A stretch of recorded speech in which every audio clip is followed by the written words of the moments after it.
ये presentation amazing facts के मित्रों के द्वारा लाया गया।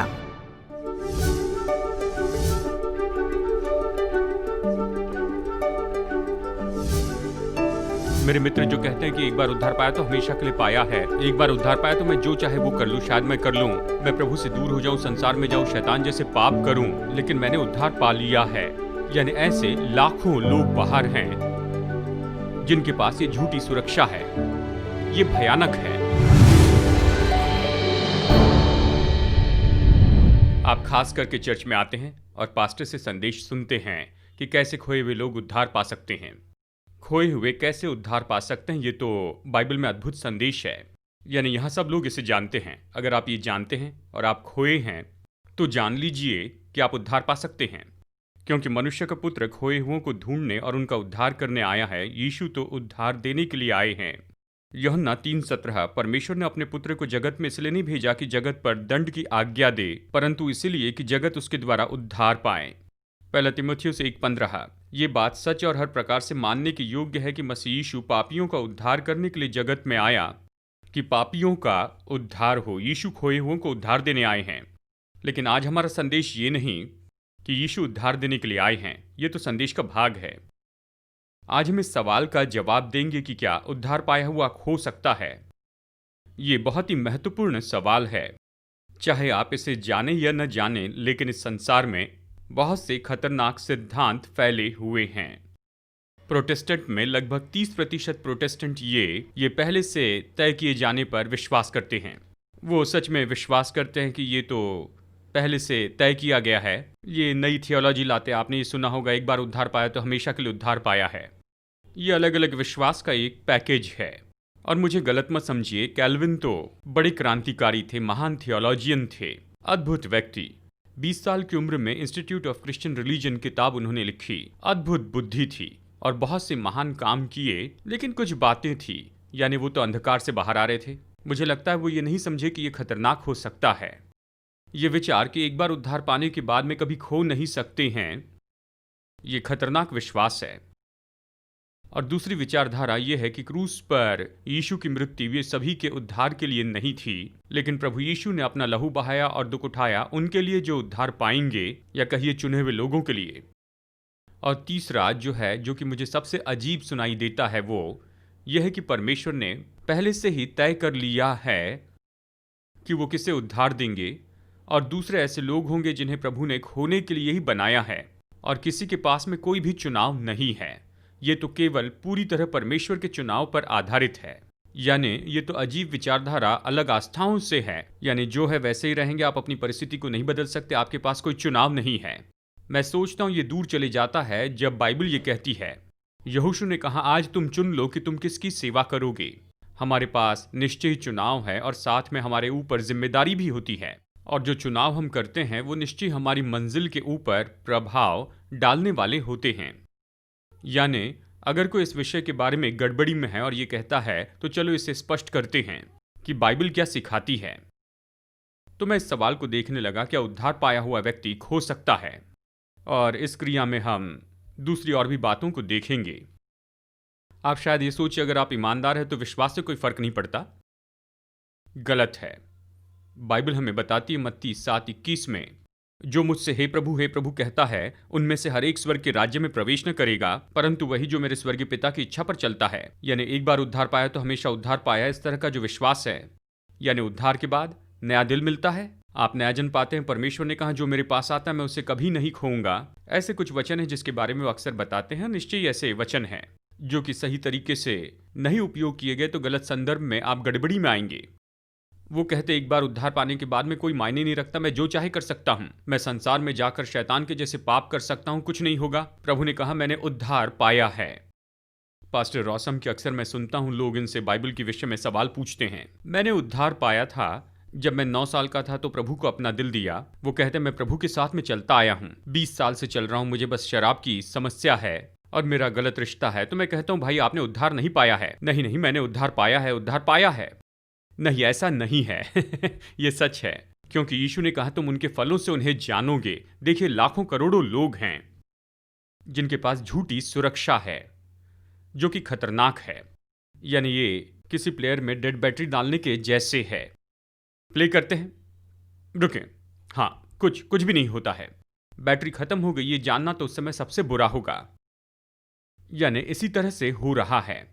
उस दिन बहुत से लोग मुझसे कहेंगे, वो किस दिन के बारे में कह रहे हैं?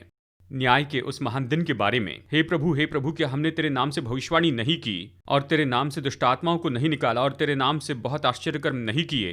तब मैं उनसे खुलकर कह दूंगा, मैं तुमको कभी नहीं जानता। हे कुकर्म करने वालों, मेरे पास से चले जाओ। यानी चाहे अंगीकार कुछ भी क्यों ना हो, लेकिन यदि कोई इस तरह से कुकर्म करता है तो फिर क्या उनका बदलाव हुआ है? यही सवाल है। चलिए इसे क्रमानुसार देखते हैं। सबसे बड़े सवाल के लिए जवाब क्या है जो मैंने कहा है? क्या यीशु अपने बलिदान में केवल कुछ ही लोगों के लिए मरे हैं, यानी चुने लोगों के लिए, या वो सभी के लिए मरे हैं? दूसरा कुरिन्थियों 5:15, और वो इस निमित्त सबके लिए मरा कि जो जीवित हैं वे आगे को अपने लिए न जिएं, परंतु उसके लिए जो उनके लिए मरा और फिर जी उठा। यूहन्ना 1:29। यूहन्ना बपतिस्मा दाता ने यीशु को आते देखकर कहा, देखो ये परमेश्वर का मेमना है जो चुने हुओं के पाप उठा ले जाता है। क्या ऐसे कहा? किसके पाप? जगत के पाप। पहला यूहन्ना 2:2। और वही हमारे पापों का प्रायश्चित है, और केवल हमारे ही नहीं वरन सारे जगत के पापों का भी। यदि परमेश्वर सारे जगत का उद्धार करना चाहते हैं तो यहां पर और किन शब्दों में बताते? सारे जगत का। यहां पर और क्या कहना है? सब कुछ बिल्कुल स्पष्ट बताया है। ये तो किसी वस्तु के बारे में नहीं, लेकिन मनुष्यों के बारे में है। तो क्या अब उद्धार सभी के लिए उपलब्ध है? ये एक और सवाल है। नहीं, वो सबके लिए नहीं, लेकिन केवल चुने हुए लोगों के लिए मरे लोग कहते हैं। रोमियो 5:18।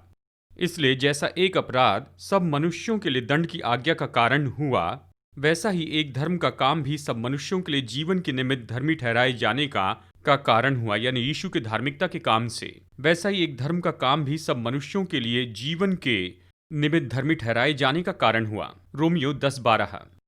यहूदियों और यूनानियों में कुछ भेद नहीं, इसलिए वो सबका प्रभु है और अपने सब नाम लेने वालों के लिए उदार हैं। देखिए आगे क्या कहता है, क्योंकि जो कोई प्रभु का नाम लेगा वो उद्धार पाएगा। यानी कोई भी जो प्रभु के नाम को पुकारता है। तो कुछ कैल्विनिस्ट इस वचन को लेते हैं, बस यही करना है कि प्रभु के नाम को पुकारे और उद्धार पाएंगे। यानी तुम प्रभु के नाम को पुकारो, उद्धार पाओ, और फिर जैसा जीना है वैसे जियो। ये वचन ये नहीं कहता है प्रभु को पुकारने का मतलब ऐसा जीवन जो कि प्रभु को पुकारते रहता है, यानी ये हमेशा चलने वाला व्यवहार है। पहला तीमुथियुस 2:3-4। ये हमारे उद्धारकर्ता परमेश्वर को अच्छा लगता और भाता भी है, जो ये चाहता है कि सब मनुष्य का उद्धार हो। यह ऐसा नहीं कि केवल कुछ चुने हुए लोग उद्धार पाएंगे। प्रभु ये नहीं चाहते हैं कि कोई भी खो जाए। यानी ये विचार कि परमेश्वर ने कहा, यानी मुझे वहां कुछ पापियों को भी बनाना होगा, या फिर लोग कहते हैं कि खैर यीशु ने कहा मैं वहां पर प्रेतों को चुन लेता हूं, लेकिन किसी न किसी को तो नीचे गिरना ही होगा कि भविष्यवाणी पूरी हो सके, इसलिए यहूदा को कोई चुनाव नहीं दूंगा। देखिए प्रभु तो इसे जानते थे कि वो इसे करेगा, लेकिन ये तो सब उसके अपने चुनाव से हुआ है। या फिर आप ऐसा वचन पढ़ते हैं कि परमेश्वर ने फिरौन का दिल कठोर कर दिया, यानी स्वर्ग से परमेश्वर नीचे देखते हैं, चलो देखो किसका उद्धार करूं। इनी मीनी माइनी मो, तुम फिरौन बनना, मैं तुम्हारे दिल को कठोर करूंगा, कुछ भी हो जाए तुम पश्चाताप नहीं कर पाओगे, क्योंकि मैं उसकी क्षमता तुम्हें नहीं देता हूं, और तुम तो बस खो जाओगे। इस कहानी को अच्छा बनाना है, फिरौन मैं तुम्हारे दिल को कठोर कर दूंगा और तुम खो जाओगे। इसे पढ़ते जाइए, वचन से वचन की तुलना कीजिए तो आप पाएंगे ये कई बार बताता है कि फिरौन ने अपने दिल को कठोर किया था। देखिए कैसे परमेश्वर ने उसके दिल को कठोर किया। नहीं, परमेश्वर ने ऐसी परिस्थितियां लाई और फिरौन तो घमंड से भरा था, इसलिए वो कठोर हो गया। जैसे मानो किसी ने एक बार कहा, सूरज अगर मोम पर चमके तो मोम पिघल जाएगा, और सूरज अगर मिट्टी पर चमके तो मिट्टी कठोर हो जाएगी। ये तो वही सूरज है, लेकिन अलग अलग वस्तुओं पर चमक रहा है। यानी अगर कोई व्यक्ति घमंडी दिल का है तो ऐसी परिस्थिति जो शायद एक राजा को नम्र बना दे, यानी दाऊद और मनस्से ने खुद को नम्र किया, जब परिस्थितियां आई वो फिरौन जैसे लोगों को कठोर कर देती है। यानी यहां पर वो वस्तु कौन सी ये मायने रखती है, क्या आप समझ रहे हैं? यूहन्ना 3:16 सब जानते हैं कि जो कोई उस पर विश्वास करे वो नाश ना हो परंतु अनंत जीवन पाए। दूसरा पत्रस 3:9 देखिए। प्रभु अपनी प्रतिज्ञा के विषय में देर नहीं करता, जैसे देर कुछ लोग समझते हैं। बताता है कि कई बार देरी क्यों होती है। कहता है वो प्रतिज्ञा को नहीं भूले, पर तुम्हारे विषय में धीरज धरता है और नहीं चाहता कि कोई नष्ट हो। यानी यहाँ पर ये तो युद्ध है भलाई और बुराई के बीच में। यहाँ पर परमेश्वर की इच्छा नहीं कि निर्दोष लोग दुख उठाए। ये प्रभु की इच्छा नहीं कि शैतान बलवा करे। कोई बुराई परमेश्वर की इच्छा नहीं है। प्रभु की इच्छा अगर आपको जाननी है तो उत्पत्ति 1 और 2 में जरा देखिए। वहां पर सिद्ध स्वर्ग लोक है, मनुष्य स्वरूप और समानता में बना, पूरी तरह से खुशी में थे, वो आनंद में रह रहे थे, सब कुछ बिल्कुल खुशी का था। ये परमेश्वर की इच्छा है। लेकिन शैतान ने पाप लाया, ये परमेश्वर की इच्छा नहीं है। वो नहीं चाहते कि आप नाश हो, इसलिए प्रभु यीशु मसीह को भेजा। यानी आपके पास पर्याय है, लेकिन वो जबरदस्ती नहीं करते हैं। दिल बदलने का काम तो हमें करना है। यह हमें बड़े सवाल की ओर लेकर आता है। एक बार उद्धार पाया तो हमेशा के लिए उद्धार पाया। अगर कोई उद्धार पाता है, क्या वो खो सकते हैं? अब मैं बताऊं ये सिद्धांत क्यों बढ़ता चला गया, और इसकी 2 अलग सीमाएं हैं। कौन ये अनुभव करना चाहता है जब यीशु के पास आते हैं तो उद्धार पाते हैं? आप खुद के बारे में भला महसूस नहीं करते। जब भी कोई बुरा विचार करते हैं, कुछ गलत करते हैं, तो कहते हैं मैं खो गया, प्रभु मैं खो गया। ओ अब उद्धार पाया। फिर कुछ गलती करते, ओ मैं खो गया, अब उद्धार पाया, अब पश्चाताप करता हूं। अंगीकार करते हैं, पाप करते हैं, अंगीकार करते हैं, पाप करते हैं, और इस तरह से करते रहते हैं। आप इस तरह से पागल हो जाएंगे, क्योंकि कोई शाश्वती नहीं है। तो थियोलॉजियन ये कहते हैं, क्या परमेश्वर ये चाहते हैं कि हम हमेशा इस तरह से गड़बड़ी में पड़े रहें कि उद्धार के बारे में इस तरह से संदेह करते रहें, क्योंकि हमेशा सोचते हैं क्या मैंने कुछ गलती की है? कोई शांति नहीं, कोई शाश्वती नहीं है। तो ये इसका जवाब नहीं है। तो फिर ये ऐसा है कि एक बार उद्धार पाया तो कभी खो नहीं सकते हैं। यानी इस तरह से आप शाश्वती पा सकते हैं, और ये तो सुरक्षा है। इसे अनंत काल की सुरक्षा कहते हैं। एक बार उद्धार पाया तो हमेशा के लिए। ये इसकी एक हद की सीमा है। ये भी एक और समस्या है, ये विचार के ठीक है मैंने उद्धार पाया है तो जो चाहे करूंगा। तो कहीं मत जाइए दोस्तों, बस कुछ ही पल में आज के बाकी प्रेजेंटेशन के लिए हम लौट कर आएंगे। ये सच है कि मसीह जीवन एक जगह पर कभी रुके नहीं रहता है। एक तो आप आगे बढ़ रहे हैं या पीछे फिसल रहे हैं। क्या आप मसीह विश्वास में नए हैं और सोच रहे हैं कि कैसे आप परमेश्वर के नजदीकी में बढ़ सकते हैं? या शायद आप कई सालों से एक विश्वासी बने हैं, लेकिन ऐसा लगता है कि प्रभु के साथ चलने में आप एक जगह पर रुके हैं। शायद आप सोच रहे हैं कि क्या मैं ऐसा और कुछ कर सकता हूं कि मसीह मार्ग में मैं आगे बढ़ते जाऊं। खैर, अमेजिंग फैक्ट आपके हाथों में ऐसा कुछ रखना चाहते हैं जिससे बहुत बड़ा फर्क आ सके। हम आपको एक अद्भुत किताब भेजना चाहते हैं जिसका नाम है स्टेप्स टू क्राइस्ट।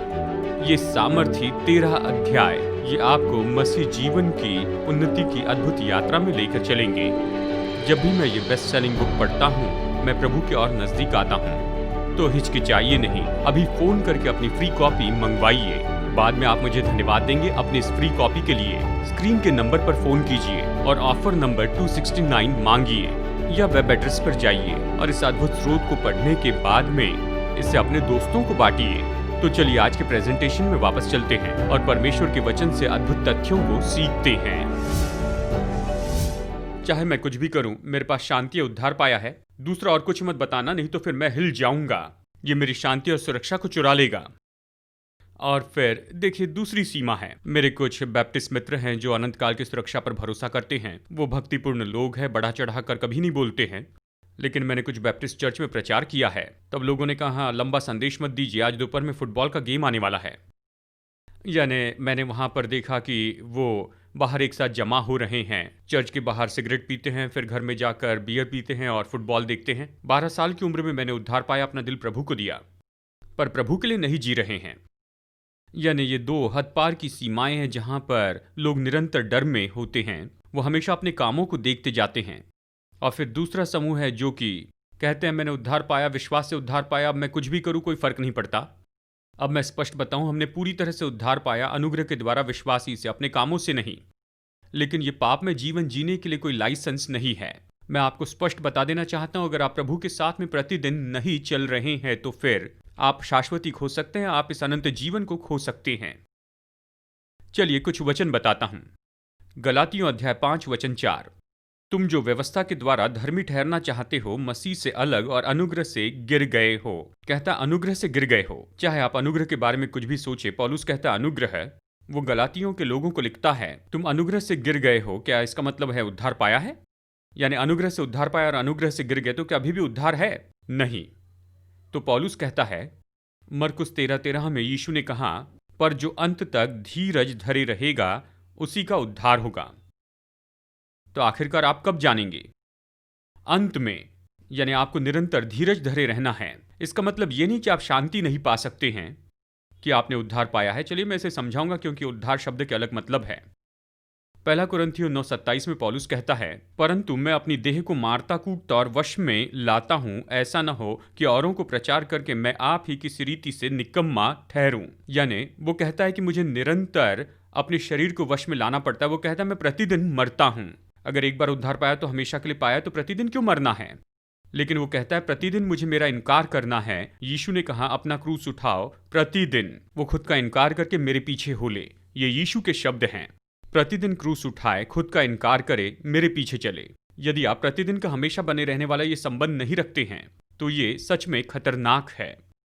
इब्रानियों 10:26, यदि हम जानबूझकर पाप करते हैं, मतलब अगर हम पाप में जीवन निरंतर जीते हैं, ये नहीं कि बस एक बार ऐसे पाप कर दिया, क्योंकि सच्चाई की पहचान प्राप्त करने के बाद यदि हम जानबूझकर पाप करते रहें, वो कहता है कि उन्होंने सच्चाई के ज्ञान को पाया है, लेकिन निरंतर जानबूझकर पाप करते हुए उससे फिर जाते हैं, तो पापों के लिए फिर कोई बलिदान बाकी नहीं। हाँ, दंड का एक भयानक बाढ़ जोहना और आग का ज्वलन बाकी है, जो विरोधियों को भस्म कर देगा।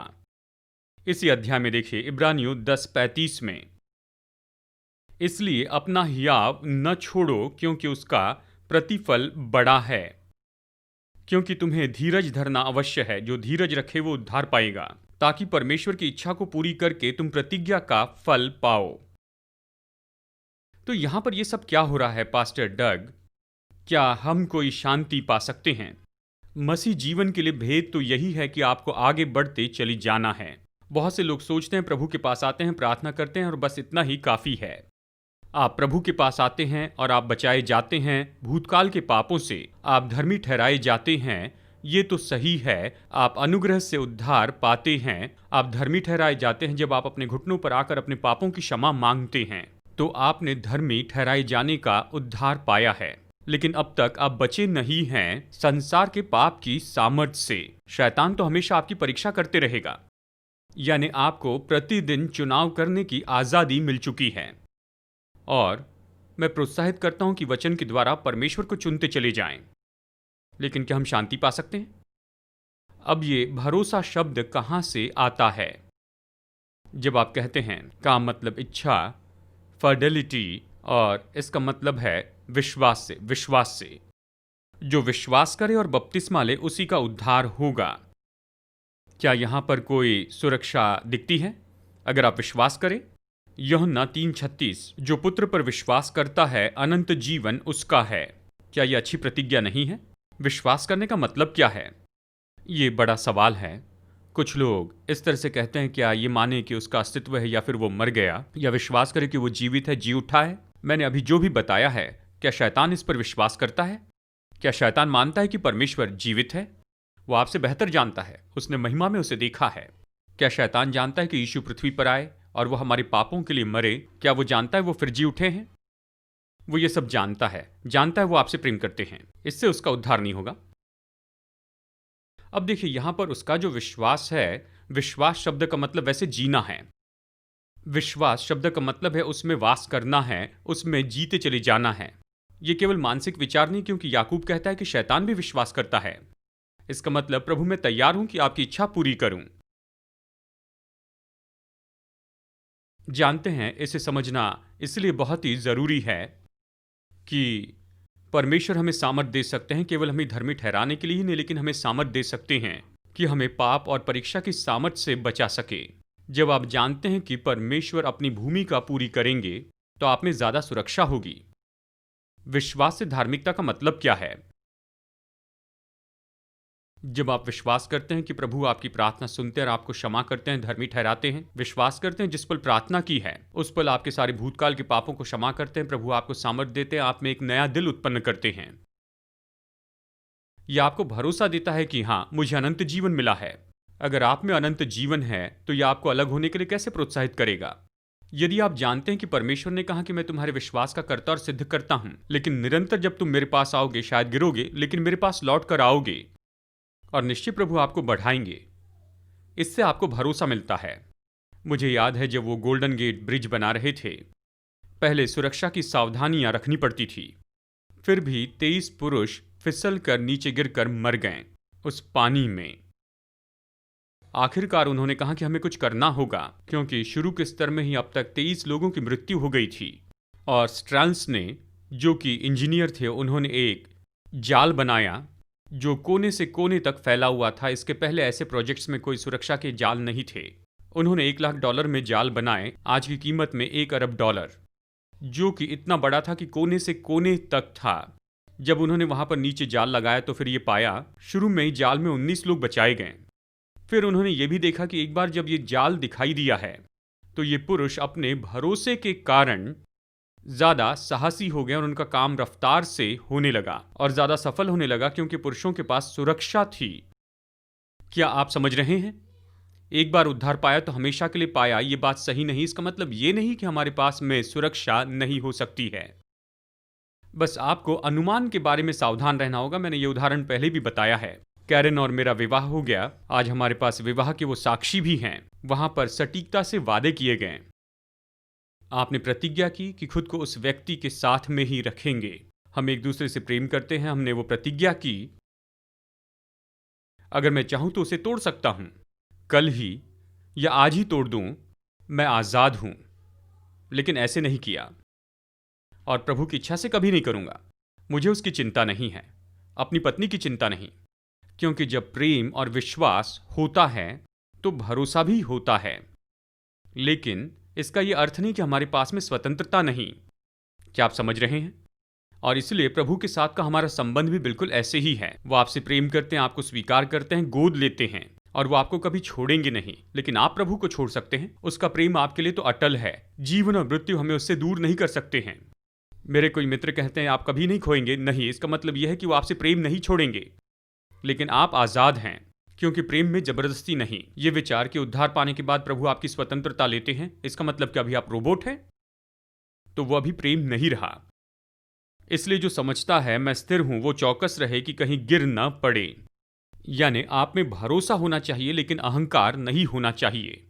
आप में विश्वास होना चाहिए। सावधान रहिए, इब्रानियों 4:1। इसलिए जबकि उसके विश्राम में प्रवेश करने की प्रतिज्ञा अब तक है, तो हमें डरना नहीं चाहिए। ऐसा ना हो कि तुम में से कोई जन उससे वंचित रहे। हमें प्रभु का भय मानना है और शांति रखनी। मसीह जीवन में संतुलन होना चाहिए। रोमियो 10:13। क्योंकि जो कोई प्रभु का नाम लेगा वो उद्धार पाएगा। यदि हम प्रभु को पुकारते हैं तो वादा है कि हमें उद्धार देंगे, लेकिन हमें आगे बढ़ते जाना है। प्रकाशित वाक्य 3:5। जो जय पाए उसे इसी प्रकार श्वेत वस्त्र पहनाया जाएगा। यहां चर्च से कहते हैं, और मैं उसका नाम जीवन की पुस्तक में से किसी रीति से न काटूंगा। अब यीशु ने ऐसा क्यों कहा जब तक ये संभव ना हो कि किसी का नाम जीवन की पुस्तक से काट दिया जाए? अगर आपका नाम जीवन की पुस्तक में लिखे जाने के बाद मिटाया नहीं जा सकता तो ऐसे क्यों कहा है? देखिए, सच तो यह है, निर्गमन 33 में आपने अपेक्षा नहीं की होगी कि मैं पुराने नियम में जाऊंगा। माफ कीजिए, अध्याय 32 वचन 33। यहोवा ने मूसा से कहा, जिसने मेरे विरुद्ध पाप किया है उसी का नाम मैं अपनी पुस्तक से काट दूंगा। यानी पुराने नियम में भी। प्रकाशित वाक्य 3 में यीशु यही तो कह रहे हैं। प्रभु उसका नाम किताब में लिखते हैं। जब आप मसीह के पास आते हैं, धर्मी ठहराए जाते, उद्धार पाते, तो नाम लिखा जाता है। लेकिन आपको आगे बढ़ना है शुद्धिकरण में और विश्वास में, तो आप विजय पाएंगे। आमेन। तो वो नहीं चाहते कि हम डर में रहें। पहला यूहन्ना 4:18। प्रेम में भय नहीं होता, वरन सिद्ध प्रेम भय को दूर कर देता है। इब्रानियों 13 में प्रभु ने प्रतिज्ञा की है, वचन 5, मैं तुम्हें न कभी छोड़ूंगा न कभी त्यागूंगा। फिलिपियों 1:6। मुझे इस बात का भरोसा है कि जिसने तुम में अच्छा काम आरंभ किया है वही उसे यीशु के दिन तक पूरा करेगा। प्रभु ने प्रतिज्ञा की है कि हम निराश ना हो। ये न सोचे कि वो उद्धार देना नहीं चाहते, वो हम सबको उद्धार देना चाहते हैं, लेकिन आपको सहयोग देना होगा। देखिए, आप दो तरह के गड्ढे में गिर सकते हैं। एक ये कि मैं उद्धार पाने के योग्य नहीं, और दूसरा ये कि उद्धार पाने के बाद मैं जो कर लूं। आपको तो परिपक्व होना होगा और बाइबल को जानना होगा कि उद्धार के लिए क्या करना है। प्रभु चाहते हैं कि हम में शाश्वती हो, और वो नहीं चाहते कि हम डर में रहें। यहेजकेल अध्याय 33 वचन 12 में वो कहता है, हे मनुष्य के संतान, अपने लोगों से ये कह, जब धर्मी जन अपराध करे तब उसका धर्म उसे बचा न सकेगा, और दुष्ट की दुष्टता भी जो हो जब वो उससे फिर जाए तो उसके कारण वो न गिरेगा। और धर्मी जन यदि वो पाप करे तब अपने धर्म के कारण जीवित न रहेगा। ये बहुत स्पष्ट है। यदि मैं धर्मी से कहूं कि तू निश्चित जीवित रहेगा और वो अपने धर्म पर भरोसा करके कुटिल काम करने लगे, यानी एक बार उद्धार पाया हमेशा के लिए, धर्मी से कहता है तू जीवित रहेगा, मैंने उद्धार दिया है।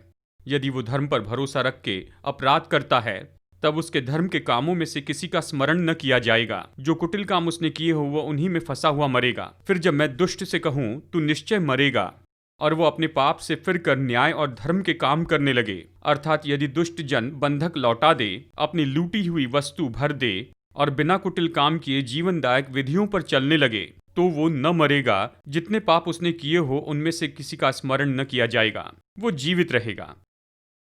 परमेश्वर हमें यहाँ दोनों हदों की सीमा बता रहे हैं। वो कहते हैं कि देखो, यदि मेरे पीछे चलोगे तो जीवित रहोगे। हम उसके अनुग्रह से उद्धार पाए हैं। हम किस योग्य हैं केवल मरने के? ठीक है, पाप की मजदूरी तो मृत्यु है। अगर कोई बचता है तो केवल अनुग्रह के द्वारा ही। जब आप अनुग्रह से उद्धार पाते हैं और आप विश्वास के द्वारा उसे स्वीकार करते हैं, तो बाइबल कहती है कि हमें जीवन की नवीनता में चलना होगा। आमीन।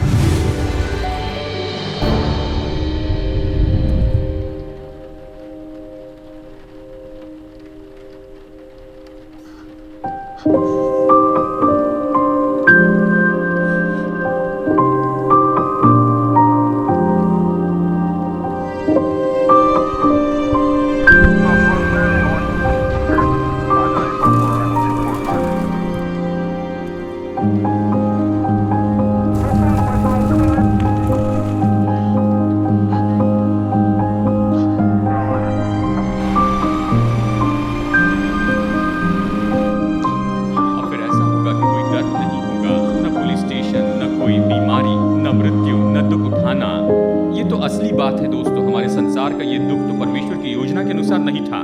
वो सब कुछ अपनी असली योजना में वापस लेकर आएगा। धन्य है जो मन के दीन है, वो स्वर्ग के राज्य के वारिस होंगे।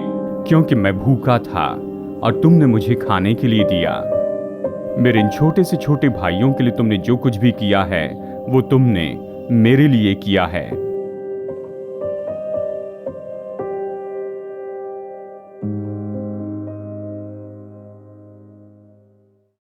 क्या आप अमेजिंग फैक्ट बाइबल स्टडी को और नहीं पा सकते हैं? आपको सच्चाई से भरे प्रोग्राम को जानने के लिए अगले हफ्ते राह देखने की जरूरत नहीं है। आप जाइए अमेजिंग फैक्ट मीडिया लाइब्रेरी में aftv.org पर। aftv.org पर आप वीडियो और ऑडियो प्रेजेंटेशन का आनंद उठा सकते हैं और साथ ही प्रिंटेड मटेरियल सब कुछ मुफ्त में। दिन में 24 घंटे और हफ्तों में 7 दिन आपके कंप्यूटर या फिर मोबाइल से लॉग कीजिए aftv.org पर। आज के फ्री ऑफर को मंगवाइए, ये आपके लिए एक आशीष है। जैसे हम सुसमाचार लोगों तक ले जा रहे हैं, आपकी भेंटों के लिए आपका धन्यवाद। आशा है आप अगले हफ्ते जुड़ जाएंगे। जैसे हम वचन की गहराई को देखते हैं, हम और भी अमेजिंग फैक्ट्स देखेंगे। ये प्रेजेंटेशन अमेजिंग फैक्ट्स के मित्रों के द्वारा लाया जा रहा है।